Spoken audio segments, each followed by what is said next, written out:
think this is going to be my most controversial video to date. But, yeah, this is about the Terminator franchise, the series. I've only seen the first 3 movies. I saw the third one under protest.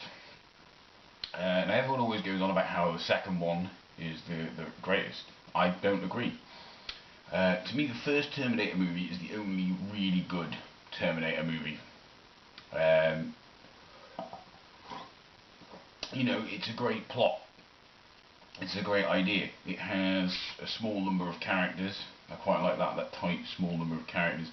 I like the fact that most of it is set over the course of one day, one night. I kind of like that. I think it's very powerful. I like the flashbacks and stuff that we get. Kyle having, those are pretty effective. It's kind of romantic. You know, the guy travels across time just to be with one woman for one night. It's quite possible he's a virgin as well, depending on how you interpret the dialogue. I think it's a great movie. You know, tells a good story. And then you get Terminator 2. Now, it actually says at the beginning of the first Terminator movie that the final battle is being fought in the present day. Tonight, that's the final battle. So this movie, the first movie, is depicting the final battle of this war of machines against humans. And then they decide to make a sequel to this where they have another battle, even though we'd already had the final battle. They think, okay, that's a bit of a cheat. That's cheating a little bit, isn't it? It's a bit sneaky.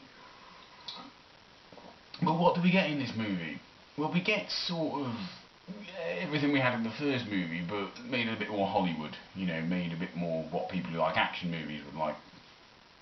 So Arnie is now famous, so he has to play a good guy. So, you know, they've got around that. For some reason, we have a cyborg that looks identical to another cyborg, which defeats the object of having cyborgs that are supposed to be covert. The whole reason cyborgs look like humans was so they could infiltrate human resistance camps, and now we've got cyborgs that all look identical. So once you've spotted one, you've basically spotted them all, haven't you? It's like, oh yeah, another one of those guys that look like that guy that turned out to be a cyborg last week. Oh yeah, maybe we shouldn't let him into the resistance camp, maybe we should shoot him. You know, kind of useless. Of course, I mean, we also get the grandfather paradox. They're trying to go back in time to stop a war, or something, or they try and stop a war, but if they stop the war, no one will come back in time, and John Connor will never be born, so they won't be able to stop the war, and it's the grandfather paradox. It really doesn't work.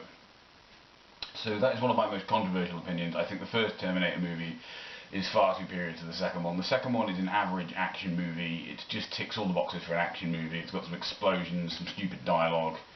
You know, like they had "I'll be back" in the first one, which was sort of became a catchphrase, but they thought, oh, we need an even stupider catchphrase. Okay, has to at least a baby, because, yeah, if you were a cyborg, you'd say that, wouldn't you? Oh, God, that awful scene at the end of Terminator 2. I don't care if I'm spoiling this for anyone, by the way, because it's like, I understand now why those women cry, but it is something I could never do. And you just think, oh, shut up. You're a fucking cyborg, you wouldn't say anything like that. Oh, good grief. So basically, yeah, I infinitely prefer the first one. Feel free to argue with me about that and post various hate. You can even down thumb the video. If you're a fan of Terminator 2, you'll probably really enjoy down thumbing this video. It'll give you an immense sense of satisfaction doing it. But yeah, let me know what you think about this issue. Thank you. Goodbye.